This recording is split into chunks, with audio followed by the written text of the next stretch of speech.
할렐루야. 코로나19가 시작된 지 벌써 몇 년이 19년도, 20년도, 또 21년도 횟수로 보면 벌써 3년, 이제 4년째 이렇게 계속되는 가운데 너무 힘들고 또 많은 특별히 의료계 통해 종사하시는 분들이 무척 아주 애를 쓰고 고생을 많이 하시는데 이런 어려움들이 빠른 시간 안에 종식되기를 간절히 소망하는 마음뿐입니다. 하나님께서 새해에 새로운 변화를 온 세상 가운데 허락하시기를 기도할 뿐이고, 우리 모두가 함께 어려운 때를 잘 믿음 안에서 극복할 수 있기를 주의 이름으로 간절히 축복합니다. 예수님의 탄생에 대해서, 예수님의 오심에 대해서 마태는 마태복음을 기록할 때 마태가 기록한 의도가 예수님은 왕이시다라고 하는, 예수님은 유대인들이 기다리던 메시아 왕으로 기록하기를 원했고 또 그렇게 기록을 하고 있습니다.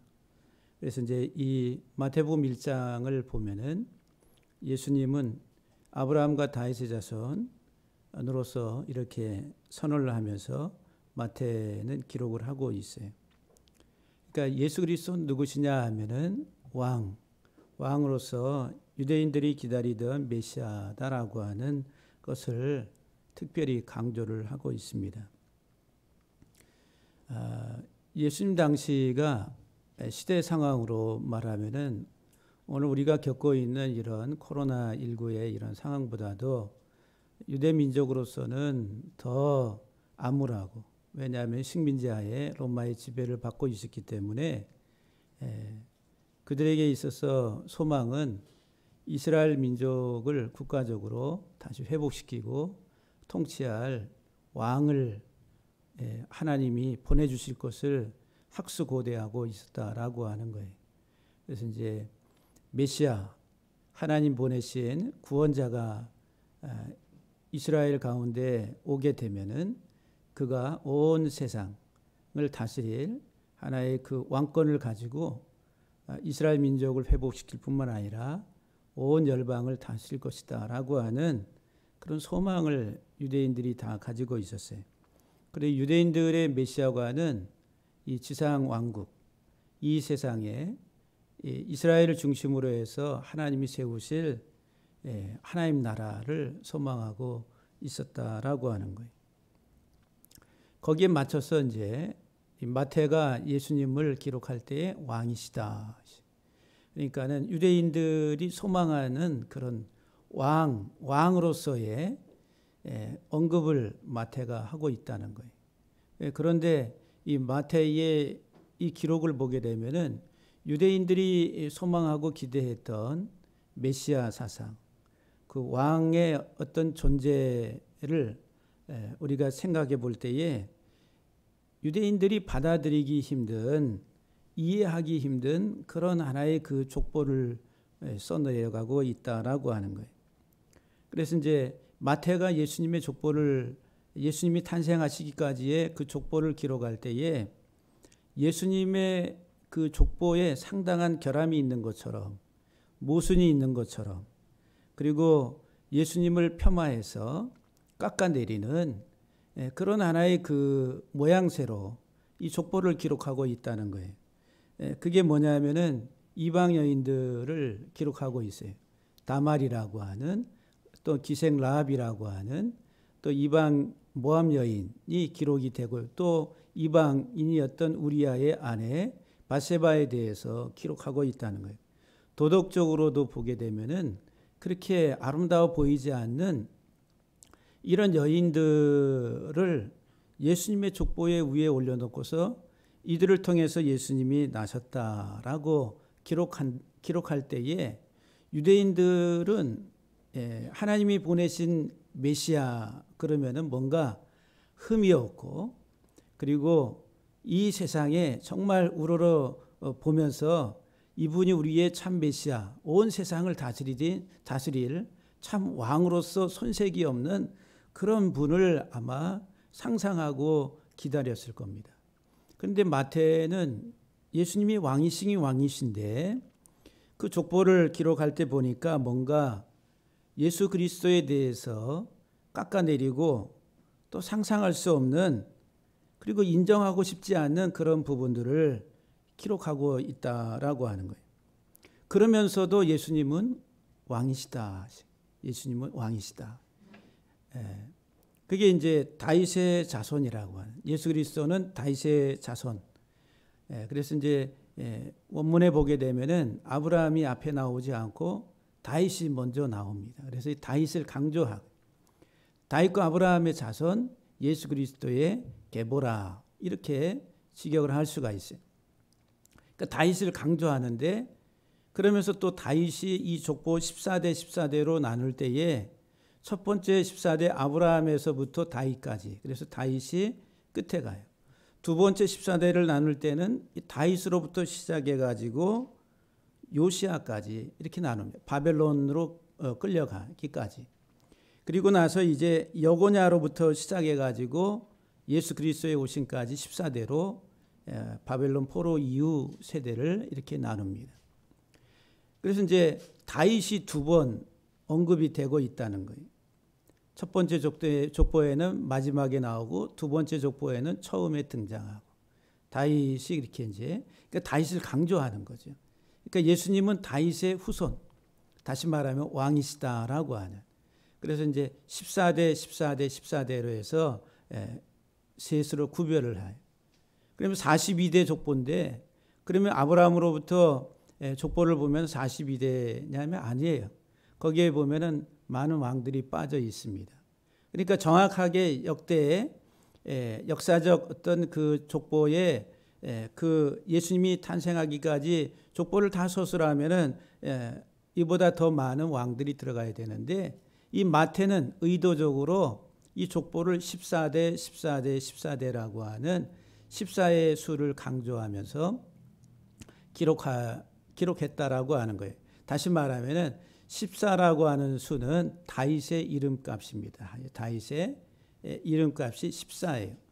다비드라고 하는 이름의 문자의 수값이 4 플러스 6 플러스 4 해가지고 14.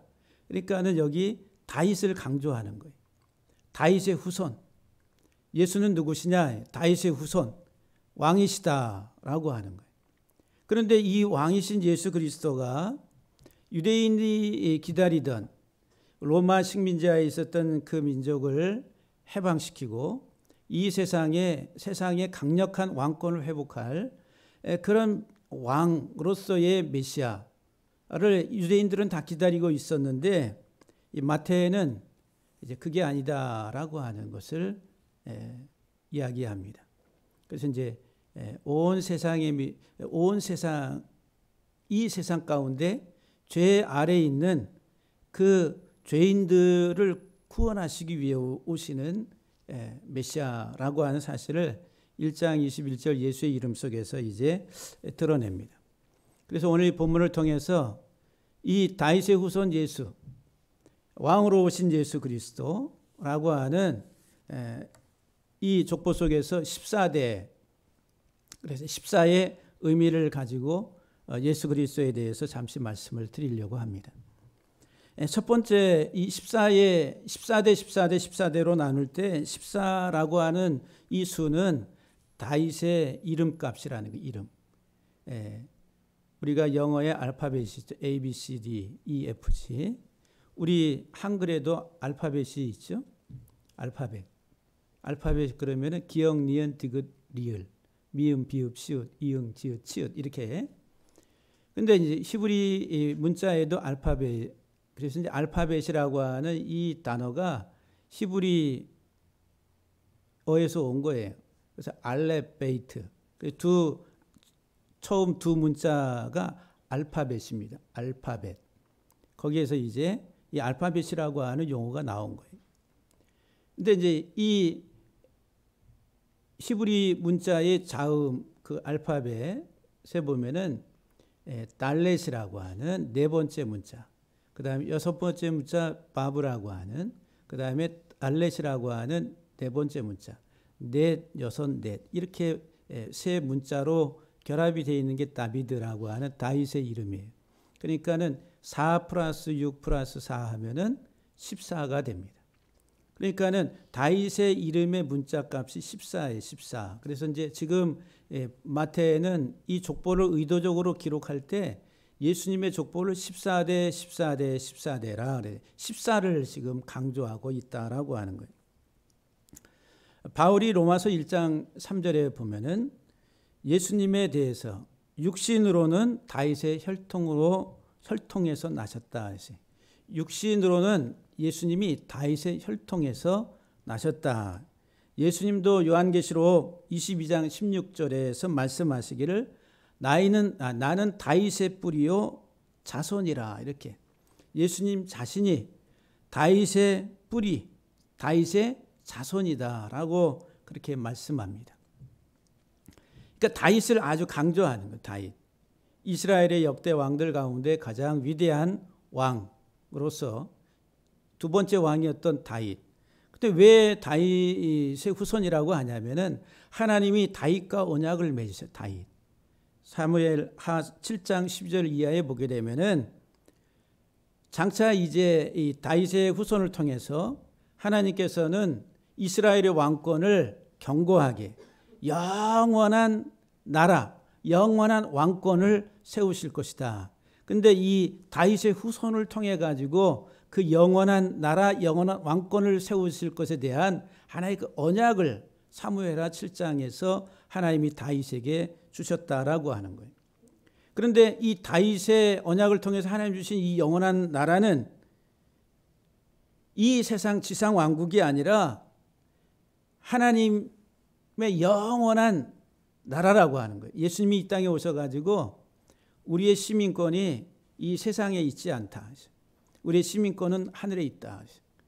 그래서 이제 이 땅의 것을 다 버리고 하늘의 소망을 가지고 살아가야 된다라고 이렇게 말씀하시죠.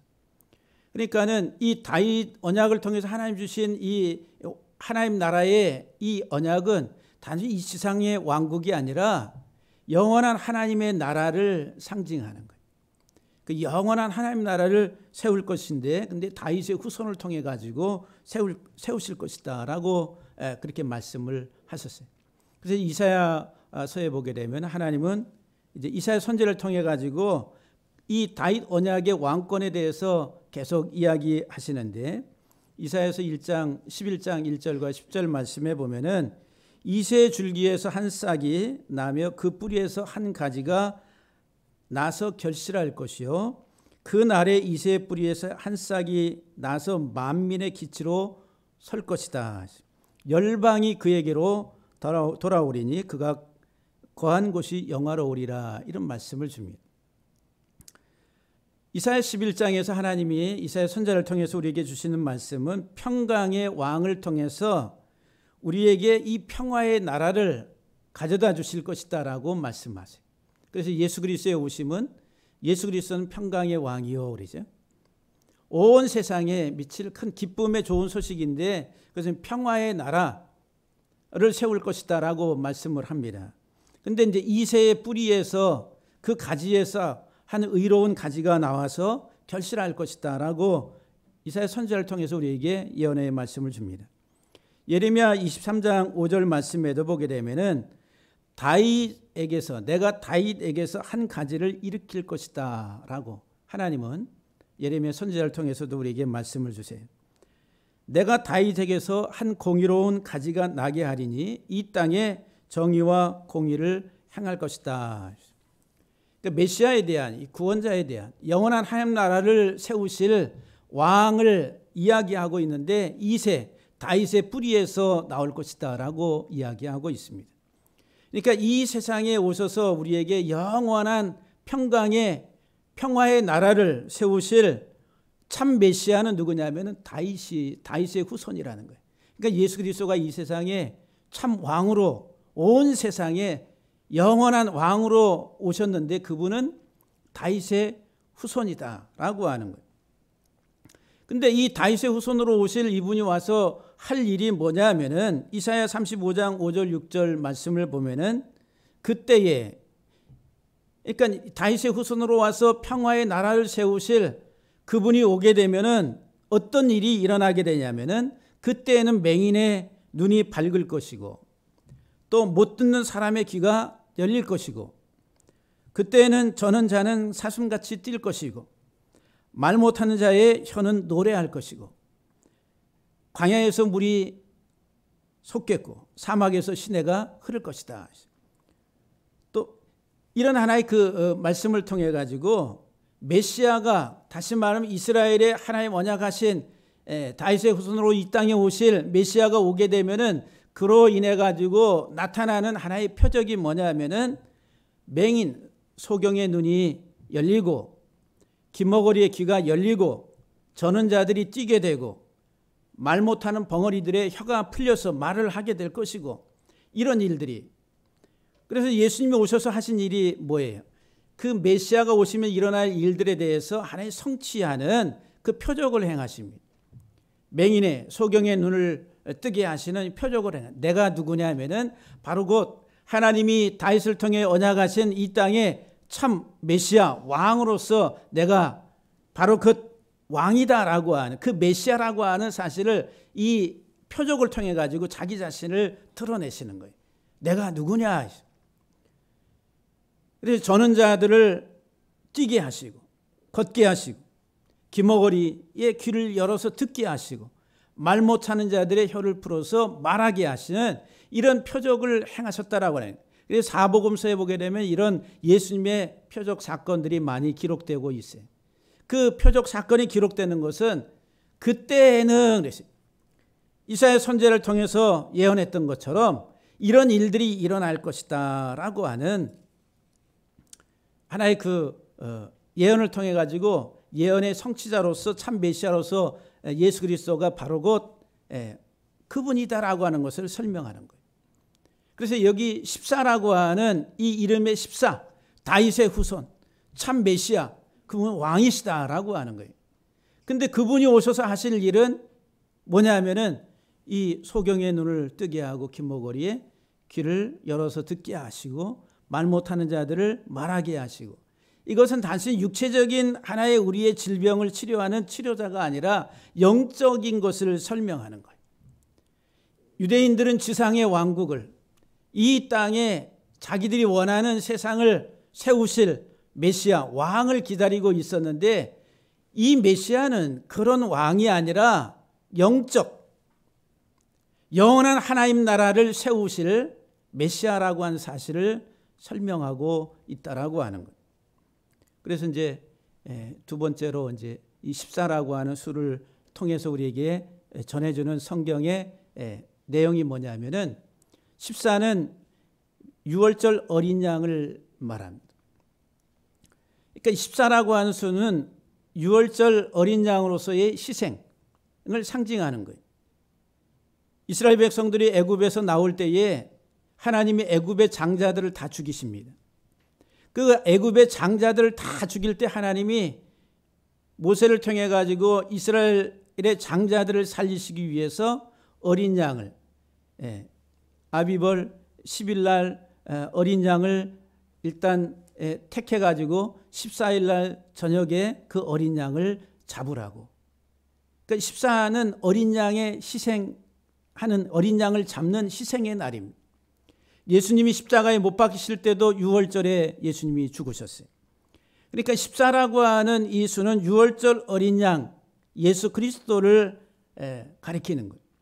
왕이신데 예수님은 왕으로 오셨는데 그분은 유월절 어린 양으로 오셨다라고 하는, 이 세상에 이 땅에 왕권을 세우실 유대인들이 기다리던 그 메시아로서의 예수가 아니라 이 예수는 어린 양, 유월절 어린 양 희생의 양으로 이 세상에 오셨다라고 하는 것을 드러내주고 있다라고 하는 거예요.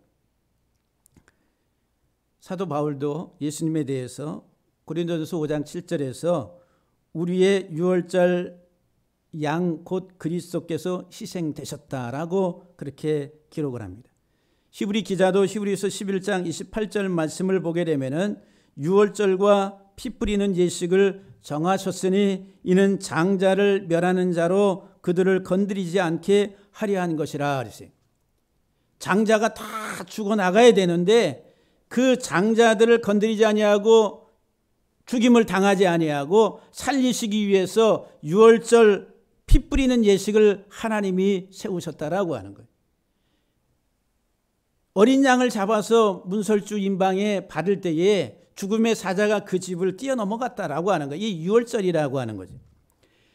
우리는 어린 양이신 예수 그리스도의 피로 사망으로부터 보호를 받는, 죄의 사망으로부터 우리가 처해져 있는 모든 죽음의 사망으로부터 우리가 보호를 받을 수 있는 것은 유월절 어린 양이신 예수 그리스도로 말미암아 우리가 보호를 받는다는 거예요.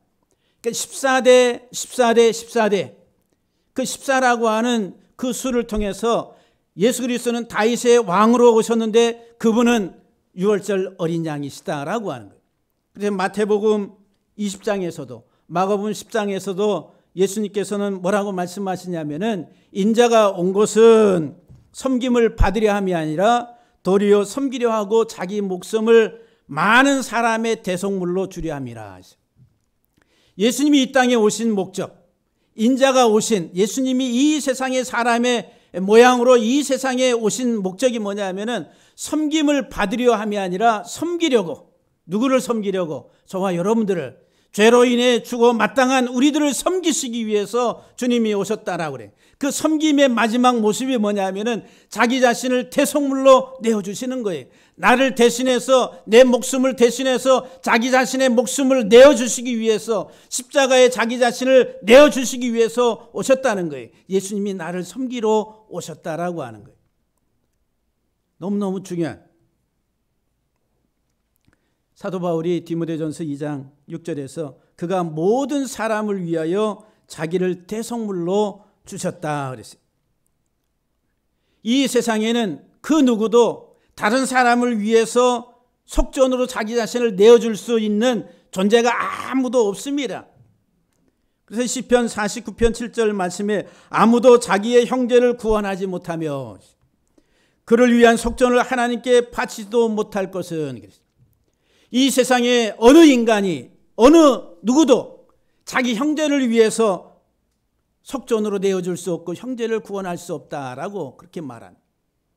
사도행전 4장 12절에 다른 이로서는 구원을 받을 수 없나니, 천하 사람 중에 구원받을 만한 다른 이름을 우리에게 주신 적이 없음이라 그랬어요. 오직 어린 양이신 예수 그리스도로 말미암아 우리가 구원을 받는 거예요. 우리의 죄로 말미암아 죽어야 될 우리의 운명이 바뀔 수 있는 유일한 길은 오직 예수 그리스도 안에서 유월절 어린 양 되신 예수 그리스도로 말미암아 우리가 구원을 받는다라고 하는 거예요. 할렐루야. 우리가 이 세상 살아가는, 이 땅에 살아가는 동안 우리들은 나의 참 구원자이신 예수 그리스도를 온전히 바라봐야 된다라고 하는 거예요. 여기 14라고 하는 수가 우리에게 주는 메시지는 뭐냐면은 구원인데, 구원. 예수 그리스도의 피로 우리를 구원하시는 하나님의 구원을 말하는데, 이 구원이 종교로부터, 율법으로부터의 자유, 율법으로부터의 율법주의적인 종교로부터의 해방을 말합니다. 창세기 16장 6절을 보게 되면은 아브라함이 하갈에게서 이스마엘을 낳을 때 나이가 86세라고 그래요. 그리고 21장, 창세기 21장 5절을 보면은 아브라함이 사라로 말미암아서 이삭을 낳게 되는데 이삭을 낳을 때 아브라함의 나이가 100세라고 합니다. 그래서 이제 86세에 이스마엘을 낳고 아브라함이 100세에 이삭을 낳았어요. 요 이스마엘과 이삭의 나이가 차이가 14입니다. 14. 그 14년의 터울이 있는 거예요. 그래서 이제 바울은 이스마엘은 누구냐면 육체의 자녀라 그래. 갈라디아서에 보게 되면은, 그래서 율법 아래 태어난 사람들이 이스마엘이에요. 그러니까는 율법주의적 종교 생활을 하고 있는 사람들이 이스마엘이에요. 이스마엘. 그 다음에 이삭은 하나님의 은혜의 자녀입니다. 그러니까 이 율법주의적 종교로부터 우리들을 해방시키기 위해서 주님이 오셨다라고 하는 거예요. 이 세상의 모든 사람들은 다 종교인들입니다. 나는 신을 믿든 안 믿든 간에 다 종교인이에요. 자기가 신이 되든지 다 종교를 갖는 거예요. 그러니까 무슨 일반 다른 종교를 다 가져요. 종교라고 하는. 근데 종교의 가장 큰 특징이 뭐냐면은 행위론입니다. 모든 종교, 힌두교, 불교, 유교 다 행위, 인간의 행위를 강조해요. 그래서 이제 대표적인 게 이제 인과응보라고 하는 그런 사상들이죠. 성경에도 물론 그런 부분들이 있습니다. 근데 이것을 우리가 한 단어로 우리가 이제 정의를 율법주의라고 그래요. 율법주의가 뭐냐면 지켜야 된다라고 하는. 그리하면은 하나님이 이렇게 해주신다라고 하는. 그게 일반 종교 안에 있는 종교성입니다. 그래서 이제 일반 종교 속에서 그들이 종교 생활을 잘한다라고 하는 것은 뭐예요? 지극정성이에요. 지극정성. 아주. 그래서 이제 산신령께 비나이다. 새벽에 일어나서 정한수 떠놓고서 40일을 또 굶어가면서 지극정성을 해야지 삼신 할머니가 그 지극정성을 받으셔서 우리에게 복을 주신다라고 하는. 우리가 열심히 탑돌이를 한다든지 또는 어디 고행을 한다든지 자기 몸을 상해하면서까지 그렇게 고행을 하는 다 이게 일반적 행위론에 있는 종교성이라는 율법주의라는 율법주의. 근데 유대교가 바로 이렇게 율법주의의 종교성으로 바뀌어버린 거예요. 하나님의 생명의 신앙이 율법주의의 종교로 바뀌어버린 거예요. 그게 이스마엘 아브라함이 하갈을 통해서 낳은 이스마엘이 상징하는 것이 바로 그런 율법주의의 종교성을 말하는. 오늘 우리들이 신앙생활하는 데에 이런 이스마엘의 자녀, 이스마엘의 후손처럼 신앙생활하는 사람들이 너무 많고 또 많은 목회자들이 그렇게 이끌어가는 성향들을 띠고 있다라고 하는 거예요. 그게 종교입니다. 종교. 아주 위험한 거예요. 그게 나중에는 사망에 이르게 되는 거예요. 하나님의 생명의 자녀가 아니다라고 하는 거예요. 갈라디아서 4장 22절, 23절, 28절에 보게 되면은 기록된 바 아브라함에게 두 아들이 있으니 하나는 여종에게서 하나는 자유 있는 여자에게서 났다 하였으며 여종에게선 육체를 따라 났고 자유 있는 여자에게서는 약속으로 말미암았느니라. 이스마엘을 육체를 따라 낳은 자녀라. 형제들아 너희는 이삭과 같이 약속의 자녀라. 우리는 약속의 자녀이지 이스마엘의 자녀가 아니다라고 하는 거예요. 바울이 예수님을 만나기 전까지는 누구였냐면 이스마엘의 후손이에요. 영적으로. 내가 이전에 유대교회에 있을 때에 행한 일을 너희가 들었거니와 하나님의 교회를 심히 박해하며 멸하고 그랬어요. 율법주의의 아주 특심이었던 이 바울이, 이 종교성 안에서 살아왔던 이 바울이 하나님의 교회를 심히 박해하고 멸하려고 했다라고. 그래서 이제 이 종교적 열심을 가지고 있는 사람들이 제일 많이 하는 게 뭐냐 하면은 이 비교, 판단, 비난 이겁니다. 나는 이렇게 했는데 우리는 이렇게 했는데 왜 못해? 라고. 네가 장로인데 네가 이렇게 해. 집사가 집사에 하면서 우리들은 그 사람의 그 일들을 가지고 행위를 가지고 판단해. 이게 율법주의 행위론에 근거한 그런 하나의 모습들이다라고 하는. 이게 하나의 종교적 편향이라는 종교적 편향성을 가지고 있다라고 하는. 그러니까 바울이 다메섹에서 예수님 만나기 전까지는 이스마엘이에요. 이스마엘. 이삭이 아니라 이스마엘로서의 삶을 살아왔다라고 하는 거예요. 그 예수님을 만나고 나서 다메섹에서 예수님을 만나고 나서 바뀌었어요. 근데 바뀌자마자 예루살렘 가서 자기가 내가 이렇게 예수님 만났으니까 내가 이렇게 개종이 돼서 내가 그리스도 안에 들어왔으니까 나를 인정해달라 이게 아니라 예루살렘에 올라가서 예루살렘 교회로부터 이제 바울이 참 그리스도인에서 인정받기까지가 14년 걸려. 14년. 그게 갈라디아서 2장에서 말하는 2장 1절에 보게 되면은 14년 후에 내가 바나바와 함께 디도를 데리고 다시 예루살렘에 올라가니 그랬어요.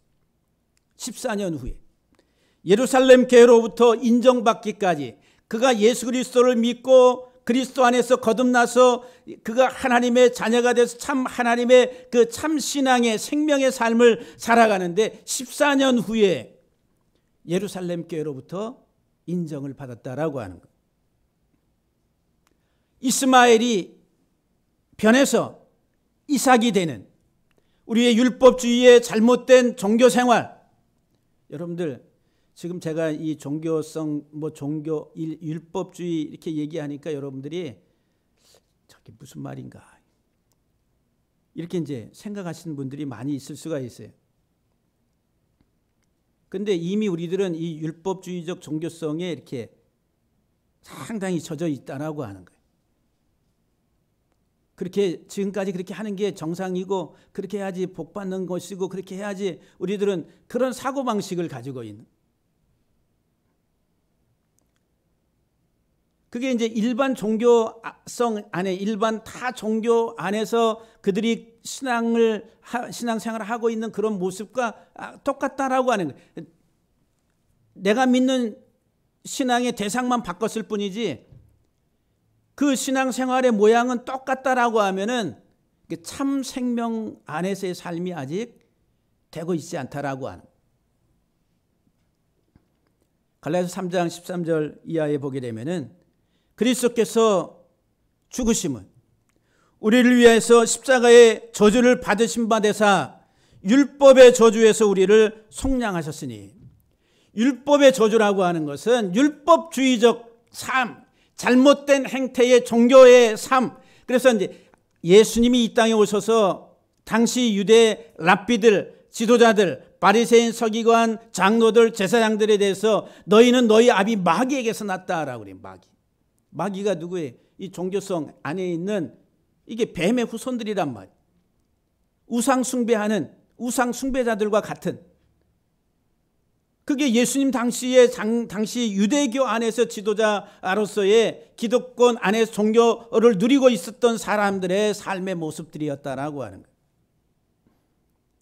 그런데 그들은 이제 이 예수님의 오심에 대해서 본질적으로 깨닫지를 못하니까 예수님을 십자가에 못 박게 되는. 예수님이 우리를 위해서 저주를 받으신 것, 십자가에 죽으신 것, 그것은 율법의 저주에서 우리를 속량하셨다라고 말합니다. 아브라함의 복이 이방인에게 미치게 하고, 그러니까 예수님이 십자가에 죽으심은 아브라함의 복이 이방인에게 미치는, 막힌 담이 허물어지고 온 세상에 하나님의 구원의 생명의 복음이 이제 이 뚝이 터져서 나가는 것처럼 그런 사건이 됐다라고 하는 것. 그래서 이제 이 율법주의라고 하는 종교로부터 우리들을 하나님의 참 은혜의 생명의 자녀가 되어서 참 생명의 자녀로서의 삶을 살아가는 그 복을 누리게 하시기 위해서 주님이 이 세상에 오셨다는 거예요. 여러분들 얼마나 자유하십니까? 예? 근데 이제 여러분들이 참 생명의 그 복을 누리지 못하면은 항상 불안해. 내가 조금 실수하고 내가 조금 못났으면은 하나님이 이것 때문에 안 되게 하시고 이것 때문에 그렇게 생각하시잖아요. 예?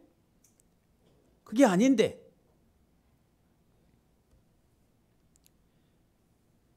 마지막에 이 14라고 하는 수의 개념 속에서 아까 이제 말씀을 드렸잖아요. 히브리 단어의 자음의 알파벳 순서. 우리 이제 한글로 말하면 기역, 니은, 디귿, 리을, 미음, 비읍 해가지고 이렇게 쭉 이제 가다 보면 14번째 문자가 나옵니다. 14번째 문자가 뭐냐면은 누운이라고 한 누운. 그러니까 이제 발음, 우리 한글 발음으로 하면 니은에 해당하는 누운이라고 하는 물고기. 14번째 문자가 물고기. 그 물고기 14번째 문자의 숫자 값이 뭐냐면은 50이에요, 50. 그러니까 14의 속성은 뭐냐면 50입니다. 50. 50은 성경에서 희년이 희년. 오순절. 777 맥추절이라고 하는 그 절기와 그리고 신년이란 신년. 그러니까 이 신년이라고 하는 50, 14의 속성 안에는 신년이라고 하는 이 50의 수가 있는데 이것은 자유와 해방, 면제, 탕감을 말하는 거예요. 그래서 이제 이 신년 때에는 모든 것들을 다 풀어주는 거예요. 종으로 잡았던 자들, 노예들을 풀어주고, 그리고 빼앗았던 것들 다시 다 돌려주고, 갇힌 자들을 다 풀어주는. 그래서 이제 장차 메시아가 이 세상에 오시게 되면은 어떤 일이 일어나게 되느냐 하면 이사야서 61장 1절 이하 3절 말씀 속에 주 여호와의 영이 내게 내리셨으니 이는 여호와께서 내게 기름을 부으사 가난한 자에게 아름다운 소식을 전하게 하려 하심이라. 나를 보내사 마음이 상한 자를 고치시고 포로된 자에게 자유를, 갇힌 자에게 노임을 선포하며 여호와의 은혜의 해와 우리 하나님의 보복의 날을 선포하며 모든 슬픈 자를 위로하되 슬퍼하는 자에게 화관을 주시고 죄를 대신해서 꽃을 주시고 기쁨으로 슬픔을 대신하게 하시는 하나님이라. 메시아가 오시게 되면 가난한 자들, 마음 상한 자들, 갇힌 자들, 포로된 자들, 병든 자들, 눈먼 자들, 흑암에 앉아있는 자들이 다 감방에서 나오게 될 것이다. 자유를 선포하는 자유. 그래서 이제 예수님이 오심에 대해서 마태도 동일하게, 누가도 동일하게 이사야 61장 이 말씀을 가지고 선언을 합니다. 14대, 14대, 14대. 14라고 하는 수의 속성 속에서는 자유해방이라고 하는. 그래서 50이라고 하는 오순절, 77절, 맥추절이라고 하는 이 절기 때에는 유대인들이 어떤 성경을 읽냐 하면은 룻기를 읽어요. 룻기. 룻기는 룻이 누구예요? 모압 여인이었다가 유대인과 결혼해가지고 과부가 돼서 베들레헴에 지난주에 말씀을 드린 베들레헴으로 다시 돌아와가지고 보아스를 만나가지고 예수님의 족보 안에 들어갔던 룻이나 룻.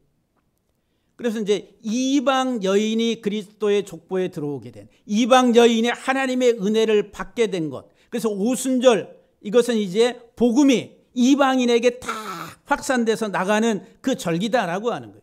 이게 복음 안에서, 그리스도 안에서 이방인과 유대인의 벽이 허물어졌다라고 하는 거예요. 나누어졌던 것이 다시 이제 허물어져서 하나가 된, 에베소서 2장에서 말씀하죠. 이방인과 유대인이 예수 그리스도께서 그 막힌 담을 허시고 화평케 하셨다라고 하는 거예요. 자유를 선언하신 자유. 그래서 이제 누가복음 2장에서는 예수님의 오심에 대해서 온 세상에 미칠 큰 기쁨의 좋은 소식을 전하노라. 그래서 유대인뿐만 아니라 온 세상에 막힌 담이 있는 것이 아니라 온 인류, 온 세상 가운데 생명의 주로서 참 자유와 참 해방을 선언하시기 위해서 주님이 오셨다라고 하는 거예요. 뭘 통해서? 자기 자신의 생명을 내어주심으로. 십자가에서 자기 생명을 내어주심으로. 우리는 죄로 인해서 마땅히 죽어야 될, 영벌을 받아야 될 인생들인데 그리스도 안에서 하나님의 자녀가 돼서 저와 여러분들이 하늘의 시민권을 가지고 이 세상에 살아갑니다. 이 땅의 시민권이 아니라 하늘의 시민권을 가지고 살아가게 되는 거예요. 근데 이 14라고 하는 수의 속성을 보게 되면은 1에서부터 14를 다 더하면은 몇이 되면 105가 돼, 105. 그래서 14의 속성 속에는 105라고 하는 수가 있어요. 창세기 4장 26절에 보게 되면은 셋도 아들을 낳고 가인과 아벨이 있는데 가인이 아벨을 죽였을 때 하나님이 아벨 대신에 셋을 주셨어요. 그래서 셋도 아들을 낳고 그 이름을 에노스라 하였음에 그때의 사람들이 비로소 여호와의 이름을 불렀더라 그랬어요. 그런데 이 아담이 셋을 낳았을 때에 그 나이가 몇 살이냐면 105세라 그래요. 105세. 105. 105라고 하는 수. 수는 14의 삼각수. 14번째 삼각수라고. 이 14의 수의 속성을 가지고 있다는 거예요. 주의 이름을 불렀더라요. 이 말씀은 이제 구원. 그래서 이제 로마서 10장 13절 말씀을 보게 되면 누구든지 주의 이름을 부르는 자는 구원을 받으리라. 주의 이름을 내가 필멸적, 에노스라고 하는 이름은 필멸적 존재라는 거예요. 우리는 연약해서 병들어서 결국은 죽게 될 운명에 처해 있는 인간, 이게 에노스예요. 셋이 에노스를 낳았는데 그때 나이가 105세라는. 근데 105세에 셋을 낳았는데, 셋이 에노스를 낳았는데 그때서야 비로소 여호와 이름을 불렀더라. 왜냐하면 인간의 약함, 내가 마땅히 멸망하고 마땅히 죽어야 될 운명에 처해 있다는 것을 자각하고 깨닫고 나서 그때서야 비로소 여호와 이름을 불렀더라. 하나님의 구원을 요청한 거예요. 그래서 이제 누가복음 23장 42절 33절에 보게 되면은 강도가 예수님이 십자가에 못 박힐 때 강도가 좌우에 같이 박혔는데 한 사람이 예수여 당신의 나라 임하실 때 나를 기억하소서 이렇게 요청을 하니까 예수께서 대답하시기를 진실로 내게 이르노니 오늘 네가 나와 함께 낙원에 있으리라 이렇게 말씀합니다. 모든 사람들이 주의 이름을 내 연약함을 알고 예수 그리스도가 나의 참 메시아 구원자인 것을 깨닫고 그 이름을 부르는 자들은 누구든지 다 구원을 받는다. 이방인이든 유대인이든 천한 자나 또는 못난 자나 귀한 자나 구별하지 아니하고 그리스도 예수 안에서 다 하나 되도록 그게 영원한 하나님 나라를 이루시기 위해서 하나님께서 예수 그리스도를 이 세상에 보내셨다라고 하는 거예요. 사랑하는 성도 여러분들, 저와 여러분들 이 세상 살아가면서 우리의 모든 관심은 지상, 이 땅에서 내가 어떻게 될 것인가, 이 땅에서 내 삶이 어떨 것인가, 우리는 이 세상에 모든 관심을 가지고 살아갑니다. 하나님 믿는 이유도 이 세상에서 내가 잘 되고 이 세상에서 나의 존재감 어떻게 더 부각되고 나타나고 이 땅에 나의 존재를 어떻게 하면 더 드러낼 것인가라고 하는 초점을 맞추면서 하나님 이렇게 해주세요라고 하면서 우리들은 달려갑니다. 그게 아니라